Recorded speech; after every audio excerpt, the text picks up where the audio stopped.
This episode is supported by Merill. With a dedicated Merill advisor, you get a personalized plan for your financial goals. And when plans change, Merrill's with you every step of the way. Go to ml.com/bullish to learn more. Merill, a Bank of America company. What would you like the power to do? Investing involves risk. Merrill Lynch, Pierce, Fenner & Smith Incorporated, registered broker-dealer. Registered investment advisor. Member SIPC. More Chumba Casino fan mail. Love this. It says, Dear Ryan, I love Chumba Casino. There's so much fun. I love the wild ride from the social slots to the Slingo to jackpots quicker than a 6-time real spin. Everybody's finding their fun at Chumba Casino. Why don't you find out for yourself? Head to ChumbaCasino.com and enjoy hundreds of casino-style games for free with your welcome bonus. Sponsored by Chumba Casino. No purchase necessary. VGW Group. Void where prohibited by law. 18 plus terms and conditions apply. The Athletic.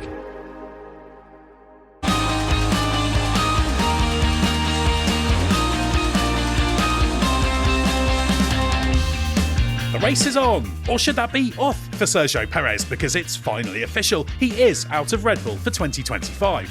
But does that mean it's the end for Perez in Formula 1? And why hasn't Red Bull announced his replacement yet? I'm Edd Straw, and joining me to explain all are first Scott Mitchell-Malm and then Diego Mejia.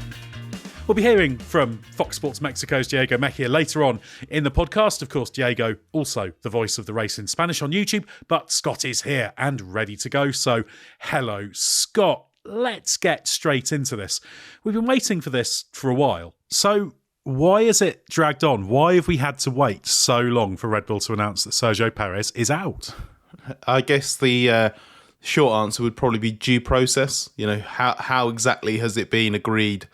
What are the terms of not just finalising the exit, but then even communicating it? Because it was obviously very much a staged communication, because the very first statement came from Perez, and then very shortly after that, Red Bull issued their own communications, which was identical to the Perez statement, but with a Christian Horner quote underneath, and a reference to the fact that news on his replacement basically will be communicated in due course. So as we sit here and record this now on Wednesday evening, it's not official. My suspicion is, if you're coming to listen to this podcast on Thursday morning or around Thursday lunchtime, it might even be official by then. I don't think they'll drag on this, and obviously we're expecting it to be Liam Lawson who replaces Perez. But yeah, coming back to the timing of it all, it was known before the end of the season that Red Bull wanted to go in another direction to Perez. The tricky thing was working out exactly how to facilitate that. Perez had a contract until the end of 2026. That was an extended contract, new contract that was done back in June this year, or signed and announced in June this year, which obviously we talked about at the time didn't make much sense from a competitive point of view, but Red Bull did it. They clearly didn't do it to make it easier to get rid of him. Otherwise, this would have been a much simpler process at the end of the season. Which is strange, because there was a point where it did seem to be the case that was what it was, because that was supposedly what could have made it easier to get rid of mid-season. It seems like something's gone a bit wrong now. I wonder whether sometimes contracts don't say what you think they say when you actually look at the minutiae. Yeah, I don't know. It is very opaque. Probably par for the course, really, with how this happens. I know that obviously the way that Red Bull treats its drivers contractually, with the exception of Max Verstappen, you're basically a commodity that they can move around wherever they want. You're just chess pieces in the big Red Bull board game, and they move them around as sees fit. Obviously, Perez would have had more protection from that because he had such a strong commercial element to his drive. But once it was clear that Red Bull wanted to go in another direction, that's when conversations started about how to ease him out. So you'll have noticed, if you saw the way that Red Bull communicated it, it was that Perez had announced his exit, so it's sort of being framed as Perez is walking away. But he's walking away because he's being paid not to drive. That's the only conclusion here. We knew that there was a lot of talk at the time. I don't know about you in Abu Dhabi, Ed, but in Qatar and Abu Dhabi, I was hearing like massive figures of, $30 million or more, up to $50 million, I think someone suggested to me, because it was 2 years on his contract, various own endorsements that are linked to it, future earnings as well, because his F1 career is over early potentially, or whatever. So whatever the final number will be, and there will be a financial element to this. Perez hasn't just upped and decided, actually, do you know what? I'll just leave. I'll just be a nice guy and walk away and vacate completely, because he was saying absolutely resolutely until the last in Abu Dhabi, I've got a contract until next year, and unless we come to a good agreement, I will be racing next year. So what we don't know is the exact terms of that compensation or payoff. And the thing is, when it comes to contracts, people talk about honouring contracts, but you also honour a contract if you pay it off appropriately. This is what happened with McLaren and Daniel Ricciardo a few years ago. But that was sorted much, much earlier on in the season, wasn't it? So the fact this has dragged on so long, and it's been pretty clear publicly that decisions been made before all this has been sorted, doesn't reflect brilliantly on Red Bull, does it? It doesn't, but then again, what about the Red Bull driver process really reflects brilliantly on Red Bull other than Verstappen over the last 10 years or so? You know, the fact that Red Bull were in this situation kind of speaks to the level of chaos that has kind of consumed the other side of the garage for many years now, since Daniel Ricciardo left at the end of 2018. And the thing I find most surprising about it is that contract extension in June, because Perez was a stopgap solution. And actually, I know that there were some people who kind of didn't really see his place as a Red Bull driver, and in normal circumstances he would never have become a Red Bull driver. But in many ways, he was the perfect option for what Red Bull needed at the end of 2020. He was a free agent. He was very experienced. He was in the form of his life in Formula One. He had something to prove, as he'd just been dropped by Racing Point ahead of his Aston Martin transformation to bring in Sebastian Vettel. And he would have been, and don't underestimate the value of this, he would have been so grateful for the chance. He knew he was going there not to rock the boat. And look, Checo backed himself, and he always wanted to be a championship contender, and he made life as difficult for Verstappen as he could. But he knew what he was getting out of that Red Bull deal as well. So, in many ways, it was a great temporary thing for both of them. For Perez, obviously, the longer that went on for, the better. But it never made sense for that to be anything more than a sort of 2-3 year thing at a push, because there were enough warning signs all through Perez's time at Red Bull that when the competition got tough, he wouldn't be good enough. He would be exposed. And Checo is a perfectly good Grand Prix driver. And in fact, if Red Bull had announced this much sooner, come to this decision, binned him off in the middle of the season, or even just announced it before the end of the year, I think he'd have been a contender for a drive somewhere else in the midfield. Unquestionably, yeah. Because I do think he still has something to offer as a driver, not just as a commercial asset. But he was never going to be the long-term fix for Red Bull's second driver problem. He's just ended up in a kind of permanent stay of execution, sort of indefinitely being renewed, including this year inexplicably, because Red Bull didn't really know what else to do. And ultimately, in terms of this being a blow for Perez, it clearly is, but we should also say he's won 6 Grand Prix. If he doesn't race in Formula One again, it looks like he's going to try and make his way back. But that's a hell of an achievement. Not many drivers have won that many or more Grand Prix. That's the same number of Grand Prix wins as Riccardo Patrese, Ralf Schumacher, Gilles Villeneuve, Jochen Rindt. So, okay, not the most sensible comparison maybe in terms of the complete lack of context there, but that's a hell of an achievement. Only 42 drivers have won more World Championship races than what Perez has done. So he's had a phenomenally successful career. But when it comes to the decision Red Bull has made, clearly Perez won't be happy about it, but I don't think there was any other choice they could make at this stage. It just wasn't tenable for him to continue there, surely. No, it wasn't. You look at so if you look at the 4 years of Perez at Red Bull, you had obviously 21. It was all last minute. The car was what it was. That generation of Red Bull was set. And it was a very good car in Max Verstappen's hand because it won the Drivers' Championship, of course. But it wasn't one that Perez gelled with.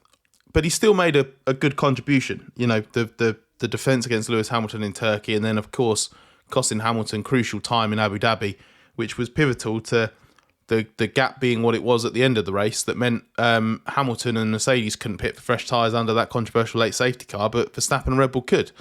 Perez made a tangible contribution to that.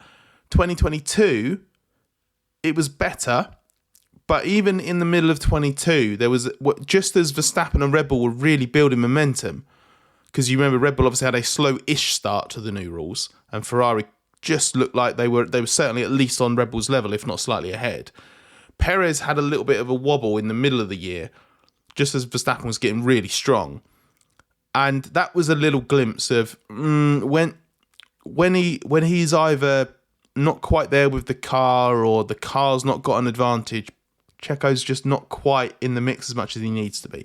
But he came back from that. He won in Singapore and he had a reasonable end to the season. 2023, he had an even bigger dip in the middle of the year. It was really pronounced in 23. I'm forgetting the top of my head, but I think it might have been like 4 podiums in 14 races or something like that. And again, he came back just strong enough at the end of the year, saw out finishing second in the championship, first time Red Bull was able to complete a driver's 1-2 in the championship. And that was a big deal for Red Bull. And again, Perez has made a contribution to Red Bull history there. But he didn't make a difference in the Constructors' Championship because Max could have won that solo. In 24, it was another exaggeration of the dips we'd seen in season the last 2 years. Only this time, there was no reprieve from it. He couldn't arrest the decline. It just got worse and worse and worse. And I think this year, because for all of the times, we have criticised Checo and said that some specific performances haven't been good enough. In 22 and 23, I genuinely don't remember us calling for him to get dropped or anything like that. 2024 is the first time where his form meant it kind of had to happen. 24 is the first time it was a sustained level of performance that was as bad as like Gasly or Albon in 2020, where you're like, Red Bull they're gonna have to make a change here because they cannot afford for this to continue. Yeah, very, very much so. And it's such a difficult situation. I've said it before. You're a very good Grand Prix driver. You go up against an all-time great. You can be made to look very, very ordinary. Perez is not the first to suffer from that. He definitely won't be the last, and it's been pretty brutal for him. But you're right. It has turned from that question of will he stay on, and at times Red Bull weren't giving anybody much confidence that he would stay on, hence why it was a regular discussion point, to the point where, it just had to happen really because it was costing too much.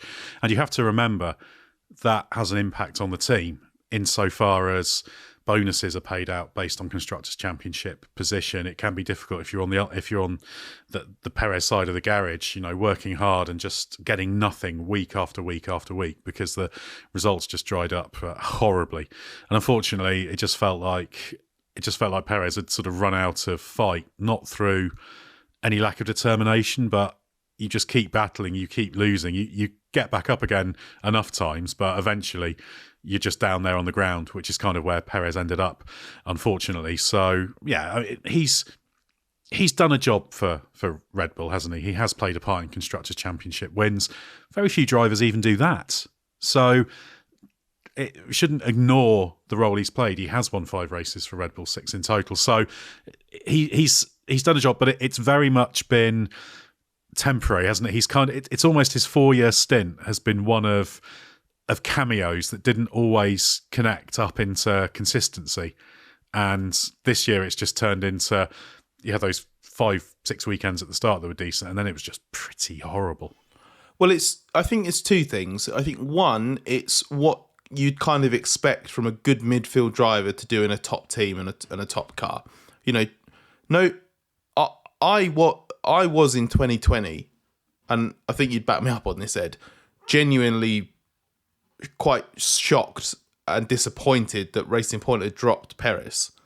Like, I remember writing that he deserved a better treatment, and I thought he was the perfect pick for Red Bull at the time. Yeah, I said the same. Yeah, and he was. But despite that, neither of us would ever pretend that Checo was an out and out, like a top 6 driver on the grid. On his day and in the right conditions and in his seasons of seasons, might well be. But he isn't in a completely straight fight, a top 6 driver. Does he command one of those seats? No. And that's why after that ill-fated move to McLaren, he ended up bouncing around the midfield and got the reputation that he got as one of those sort of masters of specific kinds of races and whatever, a great driver to get you some big moments, but otherwise just a perfectly good midfield operator. So he wasn't, a stunning, a lost world champion or anything like that. So why would he achieve that much more than winning the odd race against Verstappen and having moments where he's not quite as quick as he needs to be because there are better drivers in decent, as good or better cars, depending on the season and the race and whatever. The second part of it is obviously the fact that he was in a Red Bull. Now, I don't think the Red Bull car dynamics, characteristics situation now is quite as exaggerated as it was a few years ago, which Perez did have to deal with in his first year at Red Bull.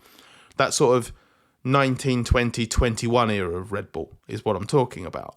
But it's very obvious that Red Bull is not the easiest car to drive and hasn't been the easiest car to drive. Verstappen's talked about it a lot, that last year's success and domination has made people think that car was much better and easier to drive than it was, and blah, blah, blah. There's also the element that Verstappen is so good and can live with such a specific way of driving a car that even if Red Bull doesn't consciously bias itself towards Verstappen specifically, it will always go in a direction of car development that Verstappen can live with, and then the other driver on the other side of the garage has to desperately try to keep up, because Verstappen's set of skills are unique. And if they're not completely unique, he's in a very, very small pool of driver that could probably handle that kind of car week in, week out. So sometimes Perez could get there and sometimes he couldn't. And that has to have exaggerated it, because being in that environment is never, I don't think it's going to, I think there are very, very, very few drivers who would step into the second Red Bull and consistently be at a good level versus Verstappen. So I think those are the two factors you have to consider with Checo. He's not an absolute out-and-out A-list driver, so why expect more from him than he produced at his peak, which was win the odd race and look quite good as a number 2 to Verstappen. And then the second part is, remember, he is driving a Red Bull, which is a unique challenge for any driver coming in. Yeah, and it's tough right at the front. It's really tough. That's just the reality of it. And ultimately, well, do you think he just got exposed this year? Because we finally had those multiple cars in the mix and teams with better driver lineups. I think it was more than that.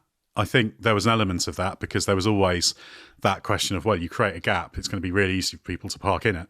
But I think like the number of Q1 exits, etc., that was just going too far. And that's what I mean when I said he almost lost the fight, because he battled for so long, and you just eventually run out of ideas, don't you? You get lost, and I just feel it just was getting away from him from that regard. And, you know, the whole thing about being found out, ultimately, he's right at the very top, isn't he? He's a Grand Prix winner. Very few win Grand Prix, ultimately.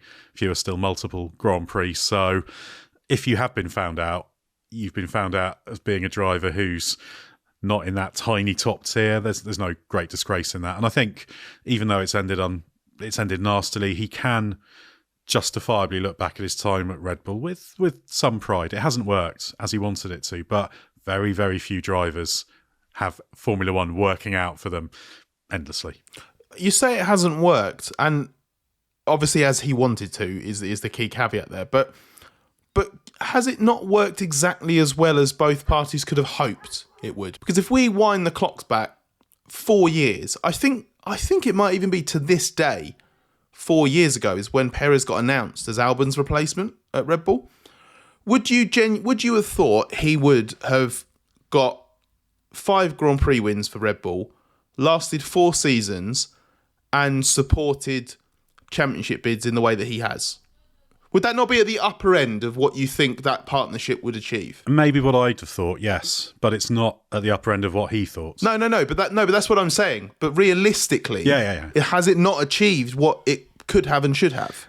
In a more objective sense, yes, but these are racing drivers who dream of winning the World Championship. That's the aim. So that's what you're looking at. So there are sort of two measures there, in that you can look at what Perez has done and say, actually, 4 years in a top championship winning team, not many drivers manage that. 6 wins, not many drivers manage that. Second in the World Championship, part of Constructors' Championship victories, not many CVs that have that as well. But it's still ultimately fallen short of what he will have wanted. It's like that saying, isn't it? All political careers end in failure. Pretty much all F1 careers end in failure. It's just where that failure kicks in, and he's gone a pretty long way up the ladder. But I think ultimately we can't really blame Red Bull for what they've done. We can question that new contract, how they got themselves in this situation to have to spend who knows what to pay him off. But the actual decision, I think they did need to move on from Perez. This episode is supported by Merill. With a dedicated Merill advisor, you get a personalized plan for your financial goals. And when plans change, Merrill's with you every step of the way. Go to ml.com/bullish to learn more. Merill, a Bank of America company. What would you like the power to do? Investing involves risk. Merrill Lynch, Pierce, Fenner & Smith Incorporated, registered broker-dealer. Registered investment advisor. Member SIPC. Your time and expertise are valuable. And with professionals spending nearly half the workweek on written communication, focus is one of the most important things to have at work. With Grammarly as your AI writing partner, you can stay focused and get through your work faster with relevant, real-time suggestions wherever you write. As a journalist and podcast host, I'm constantly writing and rewriting copy and drawing up scripts. It's part of the job, and Grammarly helps make it faster. It's got some really cool features like tone suggestions to help you strike the right balance between direct and friendly in work emails. Plus, Grammarly has a ton of other great features like advanced spelling, grammar, punctuation, and conciseness suggestions to ensure your writing is professional, mistake-free, and clear. And best of all, Grammarly works across 500,000 apps and websites, allowing you to work smarter, not longer. For 15 years, Grammarly has helped professionals do more with their writing. So what are you waiting for? Get more done with Grammarly. Download Grammarly for free at grammarly.com/podcast. That's grammarly.com/podcast. Let's talk, Scott, quickly about the replacement, which does come with great warning. Why haven't they announced the replacement? Because as far as we know, it is Liam Lawson. I'm saying as far as we know, because Red Bull can be a weird and capricious place and decisions get made and unmade all the time. But as far as we know, Lawson's been told, he's been given the go-ahead, they've decided on him. So would the logical thing not have been to announce goodbye Perez and then a bit later announce Lawson? Yeah, I don't think I'm setting myself up for a famous Aston Martin Alonso repeat when I say you never it will know. be Lawson. It will be Lawson. You never know what might happen. But I'm confident. I'm going to the say best of information we've got, it's going to be Lawson. It's Lawson. I think it's as simple as going back to what I was saying before about like due process and trying to make sure that they did this the right way. I think they needed Checo to come out with it first, and then I think they wanted it to be, because if you look at that release, it's quite a fun one to sort of study linguistically. There's not even an attempt to justify why he's doing it. It's not like there's not a shred of rationale in it. It is just basically a tribute to the team and then a tribute to Checo in return. That's all it is. So I think they wanted it to have a moment of just kind of gratitude, because Perez, as we've talked about before, has made a contribution there, and I think he has actually been quite a popular team member. Especially, I mean, obviously this year, I do think that changed with members of the trackside team in particular. But I think, I don't think there are like burned bridges necessarily or anything like that. So I think they just wanted to sign it off in the right way and make it about him. And then the Lawson announcement, should it come as expected, will follow it fairly quickly. They're not going to, because the Checo bit was the hard bit. The Lawson bit's the easy bit once it's decided. So that should follow. And I don't know what our wonderful audience's listening habits are to the podcast. If they're coming to this a little bit later, it might already be official, because that's how quickly it can move. So for me, I think the bigger question isn't why they haven't announced Lawson yet. For me, I think the really big question is why have they picked him? We know why they've picked him, because they've got a limited pool. They don't seem to have faith in Yuki Tsunoda's ability to handle being Verstappen's teammate, the intensity at the front, etc. Rightly or wrongly, that's what their opinion is, not what we're saying. But that seems to be quite a simple path, in that they've given themselves very few options they want to go with. So it's almost by default, isn't it? And I'm not trying to be harsh on Liam Lawson, because he's earned his place in Formula One, but it's a weird. It's not the solution. Let's put it that way. Not long term, I don't think. Anyway, no, it's not. But this is why I say, like, that's why I think it's the bigger question, because I know the reasons that they are justifying this with, or that they will justify this with, but that still doesn't answer it for me, because with Lawson, you got a driver who has a very interesting potential in Formula One. He's got fantastic self-assurance and confidence, as long as it doesn't stray into arrogance. He is very combative on track. He's really robust wheel to wheel. Maybe strayed over the line a couple of times with some small errors in this cameo at the end of 2024. But when it comes to what you said about a small pool of drivers and they almost don't have a choice, I just cannot rationalise putting Lawson in the car over Tsunoda.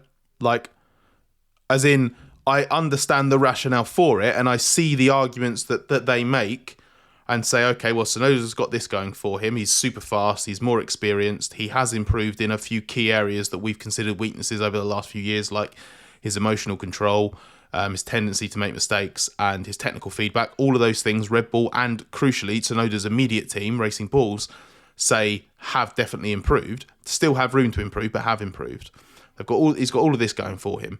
But there's this kind of nebulous, and I know you said it's not your opinion, it's just theirs, but this nebulous idea of, but we don't think he could hack it alongside Verstappen because that's the hardest job in Formula One, which is what Christian Horner told me when I interviewed him in Qatar, that being Max's teammate is the hardest job. But Lawson, I don't think he's as fast as Tsunoda. I don't think there's enough evidence to say that he won't make as many mistakes as Tsunoda. And he's nowhere near experienced enough, because there's a difference between drivers who deserve a chance in Formula One because they've got to a certain level. Look at the great job that so many young drivers have done over the last 18 months. And they've come in at short notice. Lawson's one of them. Franco Colapinto's another. But even Franco Colapinto flew too close to the sun and obviously then started having a series of crashes. And Kimi Antonelli, who's super highly rated and is probably the only comparable one to Lawson. Ollie Behrman, obviously, Saudi Arabia in the Ferrari as well, to Behrman's credit. Kimi Antonelli crashed on his second flying lap in the Mercedes at Monza on his first official Grand Prix weekend appearance. And I would say that Behrman and Antonelli are a class above Lawson in terms of how highly they're rated by the people that have worked with them and the teams that have run them and analysed them. I think Lawson could be a very good Grand Prix driver long term. Is he so special a talent that he'll go in alongside Verstappen after 11 races in Formula One? 11 races that have been accrued across 2 cameos in Formula One. It's never had a pre-season. This isn't an 11 race first half of a rookie season that's gone really well and surpassed all expectations. Very specific circumstances here. I mean, I really want this to work because I think he's a fascinating driver. And I said I'm really interested in the potential that he has. But all of the recent Red Bull evidence says that this won't work. Alex Albon, Pierre Gasly, what they did with Daniel Kvyat. The last one that this worked for is Verstappen. And you therefore have to be confident that Lawson is another Verstappen to think it'll work. Yeah, I certainly don't think he's another Verstappen, and that's the highest possible bar, because I'd say that about vanishingly few. But I think what Red Bull are counting on with Lawson and not his ceiling in terms of his performance potential, I think he's a quick, good racing driver. I've not seen that absolute stunning last slither of pace that makes the big difference. I hope I'm wrong, but I haven't seen that. But I think they do like his mentality. They think he's strong. They think he's solid. They think that combativeness reflects a certain assuredness and confidence that will serve him well in this scenario. So I think that's what they're banking on. They're banking on mentality. And we always talk about how important mentality is when it comes to any kind of elite sport, really. It's the key to actually delivering on what you can do. But it is still fundamentally Red Bull making what they feel is the best choice from what's available in their box of drivers. A box of drivers that seems to have been largely randomly put together with no logical progression. We also think as part of this that Isaac Hadjar seems set for the RB seat. I don't think they're very confident in Hadjar either, which isn't great. So let's say you've got a Red Bull team with 4 seats. You've got one driver in Verstappen who they want in the car and they're desperately trying to hold on to long term. Liam Lawson in the second Red Bull, who they sort of said, well, we think you're our best shot, but their level of confidence in him won't be sky high, so that could unravel. Yuki Tsunoda, who's in RB for another year, maybe that's the last year because that's the last year of Honda, someone they know can do a good job, but they don't have the ultimate confidence in, and then Hadjar, who they probably didn't really want to put in. And it just seems like such a mess. But that's why I think Tsunoda was the right choice, because the only question mark over Tsunoda is effectively a fictional one. It's a hypothetical one. It is one that can only be proven or dispelled by putting him in the car, which is, can he handle being Verstappen's teammate? Because everything else, he seems to have, he ticks all the boxes. He's the fastest non-Verstappen Red Bull driver. He's the most experienced non-Verstappen Red Bull driver. And he's made the gains that, the likes of Laurent Mekies and Alain Permain at Racing Bulls are adamant that have first of all massively impressed them and surprised them, having worked with him up close. But even Red Bull senior people, even like Helmut Marko, who is admittedly more of a Tsunoda fan than Christian Horner is, has said that this is better than, his technical feedback, for example, is better than people have said. So with all that in mind, if you think that if you're Red Bull and you think that Lawson could be that answer in the end, why not put Tsunoda in for the start of 25? And if you're that convinced that Tsunoda won't work or is a risk of not working, see how it goes. Get your answer, and then if you have to make the decision halfway through the year or at the end of the year or whatever, that Tsunoda's not worked, it wasn't worth it, we got it wrong, Honda are out at the end of the year anyway, so there's no issue with burning them or whatever, you can flick Tsunoda, put Lawson in, and if you do it in the summer break next year, Lawson is twice as experienced in Formula One as he is right now. Like, I don't see what they lose from doing it, from putting Tsunoda in and just waiting. Because with where they're at now, putting an 11-time Grand Prix starter in their top team, which has ambitions on fighting for both championships next year, they are admitting that they haven't got a driver ready in the way that they need to have to put in that team right now. So putting Tsunoda in isn't a loss of face compared to putting Lawson in or anything like that. I don't get it. Like, to me, it's the logical. Tsunoda's not even the best option. I think he might be, but I think he's the most logical. So that's what I don't understand. So there's an aversion to him, or there's an aversion to putting him in for a year when Honda's leaving at the end of 25 or something like that. Or it is just a rock solid belief that Lawson is a potential megastar. But if that's the case, then I think that's misguided, because I don't really see evidence that he is a Verstappen level driver. Yeah, no, I'd agree with that. I think he's got potential as a very capable, good Grand Prix driver.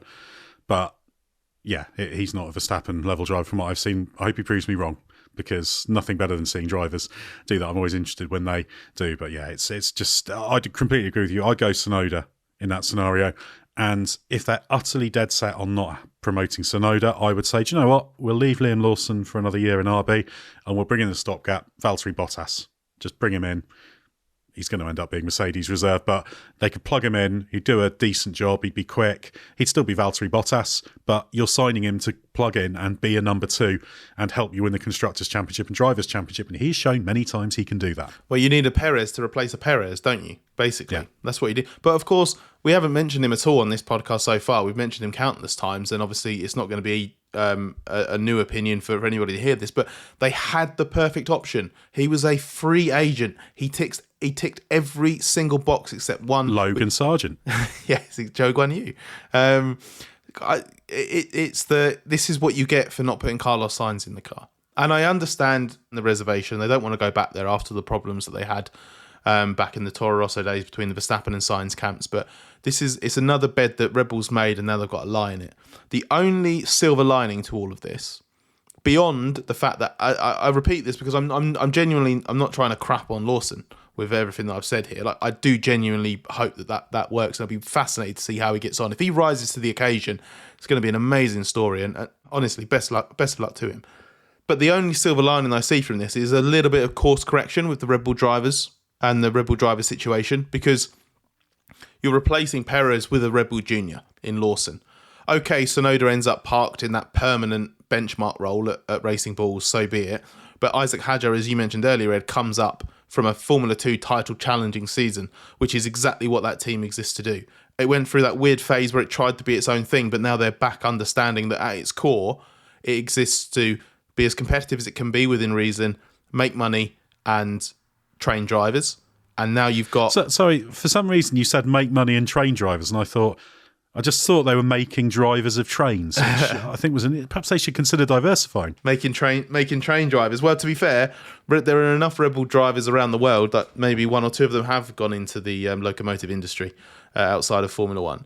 But I just think that to me is the bit that is sort of good, really, from all of this. You can see that Red Bull have realised that at some point they've taken a misstep or two, haven't they? Because they wouldn't be doing this. You know, Lawson in there, Hadjar into the Racing Bulls seat. That just, I don't necessarily think that still creates a great pathway to a long-term Red Bull Racing driver future, but it's more along the right lines because, you know, you've got a couple of young Red Bull drivers coming through that they're really, really keen on. And Lindblad's one of them, but it's a bit too early for him because he's only just stepping up into Formula 2 now. But I feel like they needed to do something to show that pathway was coming back. Whether the right drivers are in that position to benefit from that right now, we'll find out, I guess, in the next few months. But it is encouraging to see that the team and the organisation that was once, you know, the benchmark by a long way for giving young drivers an opportunity in F1 is just moving back towards that after this really weird period where, frankly, it was quite ridiculous that two of the four Red Bull seats were taken up by Perez and a re-signed Daniel Ricciardo, because that's just not what it was ever meant to be about. Yeah, well, this needs to be corrective action, doesn't it? They need to get their driver strategy back on track. Well, we'll let you tag out now, Scott. Thanks for your input, and we'll be back for part 3 of the podcast with Diego Mejia. This episode is supported by Merill. With a dedicated Merill advisor, you get a personalized plan for your financial goals. And when plans change, Merrill's with you every step of the way. Go to ml.com/bullish to learn more. Merill, a Bank of America company. What would you like the power to do? Investing involves risk. Merrill Lynch, Pierce, Fenner & Smith Incorporated, registered broker-dealer. Registered investment advisor. Member SIPC. This episode is supported by Merill. With a dedicated Merill advisor, you get a personalized plan for your financial goals. And when plans change, Merrill's with you every step of the way. Go to ml.com/bullish to learn more. Merill, a Bank of America company. What would you like the power to do? Investing involves risk. Merrill Lynch, Pierce, Fenner & Smith Incorporated, registered broker-dealer. Registered investment advisor. Member SIPC. Well, I'm delighted to be joined by Diego Mejia from The Race in Spanish on YouTube and, of course, Fox Sports Mexico. So very much right at the centre of the Sergio Perez news. This is a pretty huge deal, obviously. So what's the reaction been like in terms of Mexican fans? Thank you very much for inviting me, Ed. Well, obviously, it's a massive reaction from Mexican fans, as you can expect from hardcore Mexican or hardcore Checo fans. There's a lot of negative reaction, lots of fans asking people to unfollow Red Bull, not buy Red Bull, all these sort of things. And obviously, it's a very difficult bit of news for Mexico because as it stands now, Checo will not be on the grid next year. And we don't really know if it's going to be the end of his F1 career, at least from what he has said. It doesn't seem exactly like that will be the case.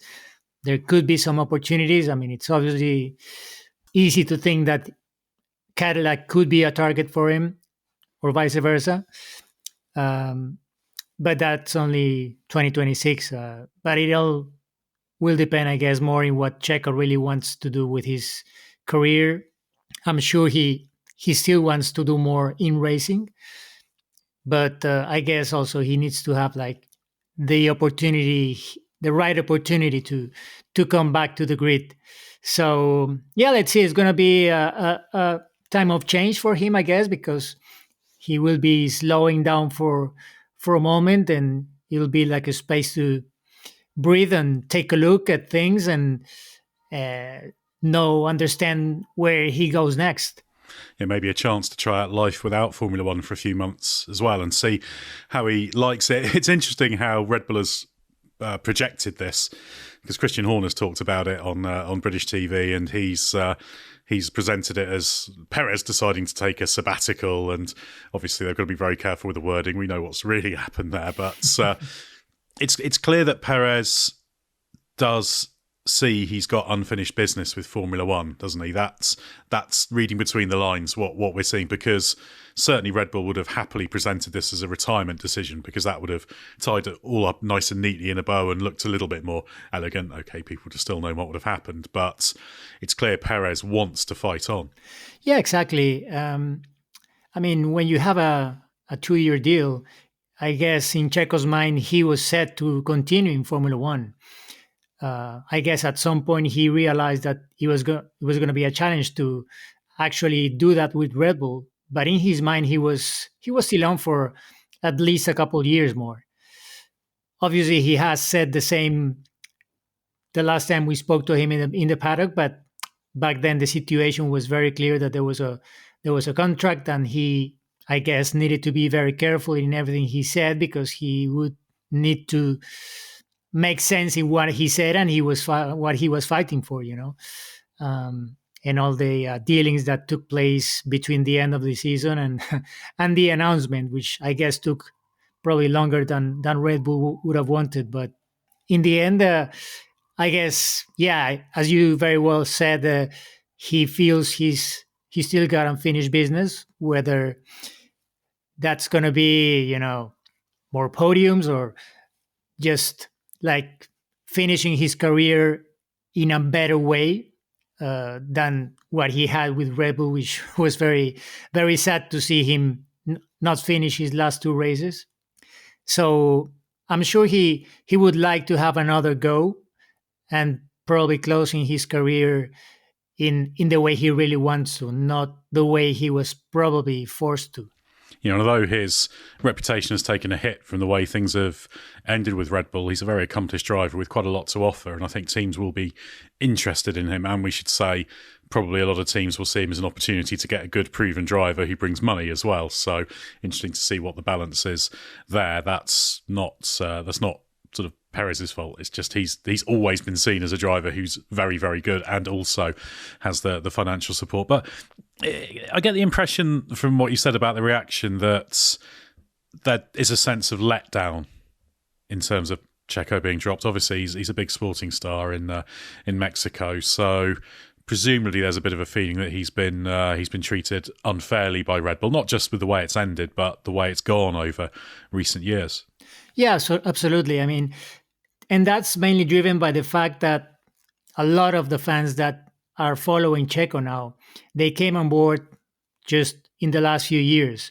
So they are probably not hardcore F1 fans, but more like Checo fans. And when a decision affects the guy you're following, obviously that's a massive letdown for them. You can understand that it's more of a national feeling more than anything else. And we'll see how that probably affects the future of the Grand Prix as well. When this was all taking place, there was obviously the sale of the tickets for the Mexican Grand Prix for next year as well. So at the beginning, this didn't affect that, and it's already been like sold out. But yeah, obviously, it will not be the same Grand Prix in Mexico without Checo. I guess it can still survive and be one of the good events that Formula One has added over the past few years. But obviously, it's not the same as it has been, especially since he joined Red Bull, because Checo's career, in terms of his popularity in Mexico, is very clearly divided in the laps before he joined Red Bull and since he joined Red Bull. He became from being a very well-known sportsman to a national massive superstar. So, we'll see how that plays out and what Checo decides to do with his career looking forward. But yeah, I guess many fans are taking his words as if he's going to come back at some point, and that's what they're wishing for, I guess. It would be a real shame if this means the Mexican Grand Prix doesn't have a long-term future, because it is a wonderful race. But you're right, particularly in recent years, you go to Mexico City for the Grand Prix and you can't walk 5 meters without seeing an advertising board somewhere with Checo on it, a TV ad or a cardboard cutout of him somewhere. It's absolutely everywhere. So he's hugely popular, and it is a shame for Formula One as a whole, because I always think the more drivers you've got from different parts of the world, different regions, the better. Mexico's a big country, was it 130 odd million people? Pretty big economy as well. So it's good for Formula One's reach. It's good for Formula One commercially, the money side as well. So there's a lot good about Perez being in Formula One, which means there's a lot bad from that being taken away. Yeah, absolutely. From that angle, you can see that he's still a very valuable asset to whichever team would like to get his hands on him for the remainder of his career, But obviously, the Grand Prix has grown a lot since he joined the Red Bull. I guess it was there in its previous period in the championship without a Mexican superstar. And I guess like in every country, after you have a long period of a big national star in one sport, some culture remains and some fan base remains engaged with it. Formula One has grown a lot over the past few years, regardless of having a driver or not. I guess people want to be more engaged and know what's going on. In Mexico, obviously, there's some hope that maybe Patricio Ward can join the grid at some point. I spoke to him before he did his Abu Dhabi test, and it's still on the back of his mind to have the chance to do this at some point. It's going to be obviously very difficult. I think he still has some unfinished business as well in IndyCar. He's been very close to win the Indy 500 a couple times at least, and whether he has a car to fight for the championship, I think McLaren is not the same in IndyCar as it is in Formula One. It's not at the level of Penske, I guess, or Ganassi, consistently at least.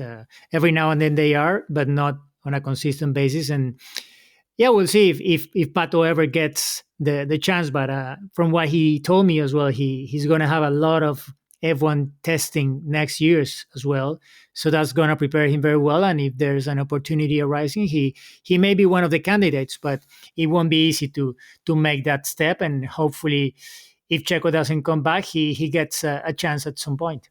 Yeah, that does show that there is substance to Mexico's interest in Formula One and potential future. Of course, there's a big history of motorsport in Mexico, including Grand Prix racing, even though it was absent for a long time. So that's the positive. But overall, what's your view of it? You've obviously covered what Sergio Perez has done extremely closely in recent years through your Fox Sports Mexico coverage.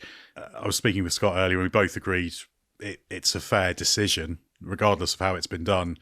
His position really just had become untenable, hadn't it, in terms of the performances? Do you think it's a decision you question in any way, or would you agree with that kind of a change had to be made for performance reasons? Yeah, I guess at some point it wasn't really working out for either of them. Checo had some really good periods, but I guess his story at Red Bull, like every year, follow a very similar trend. Basically, from 2022 until 2024, it was a very good start. He was more on pace with Max. He was more comfortable with the car. But as soon as the big development of the car started, it suddenly started drifting away from what he needed to be confident and attack and be closer to Max in qualifying. And it's clear that qualifying has never been his forte, and when you don't have the confidence in the car, you're not going to qualify as well. And I mean, Checo has been the longest teammate Max, I guess, has had at Red Bull.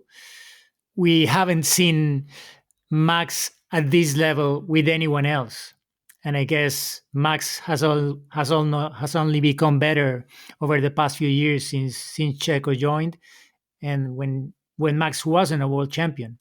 So I guess only time will tell whether Checo really performed that bad as he seemed to have done at some point at his lowest of lows, because he had many. I mean, his Red Bull career was somehow like a Mexican soap opera. It was it was from the highest of highs to the lowest of lows, and suddenly he'd come back and surprise with a good result, but it was impossible to keep a consistent trend of performance throughout the year. He hasn't been that consistent, I think, ever. It's probably easier to be consistent in the midfield than it is to be consistent at the top. When you have the best car, probably it's easier, but the Red Bull clearly was never, especially as he developed a car that Checo felt confident with throughout the whole season. So, I mean, whoever joins and takes his place will see what this is up. And I think it's fair to say that Checo had a better Red Bull than probably Albon or Gasly had in their time at Red Bull as Max Verstappen's teammates.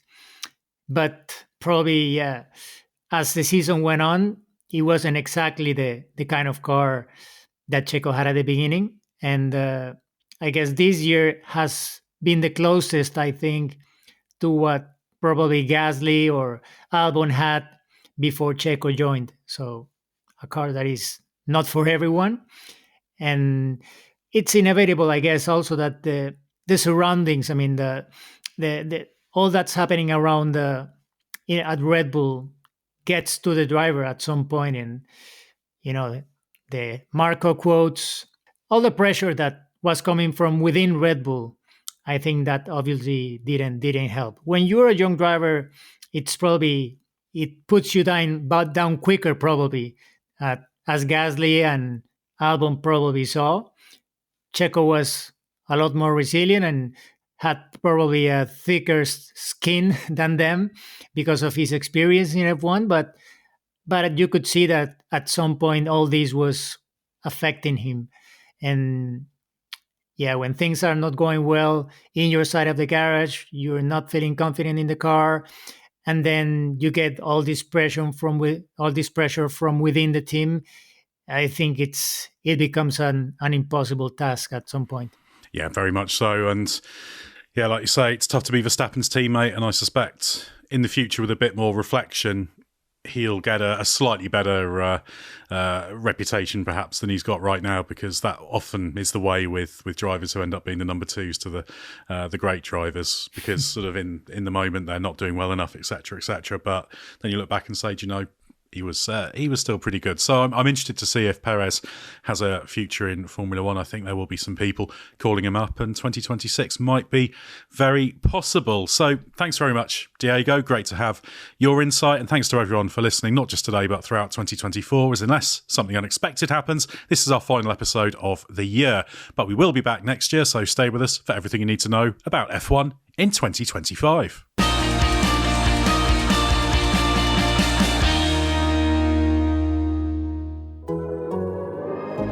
The Athletic.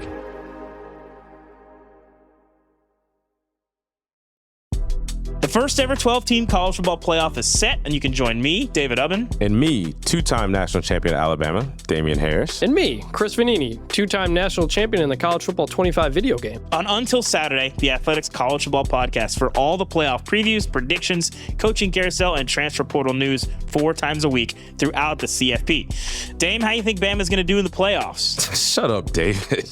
Listen, the time may be out of the playoffs, but I'm super excited to see the 12 best teams in the nation play. All the banter, insights, and more on Until Saturday. Subscribe on Apple, Spotify, or wherever you listen to podcasts.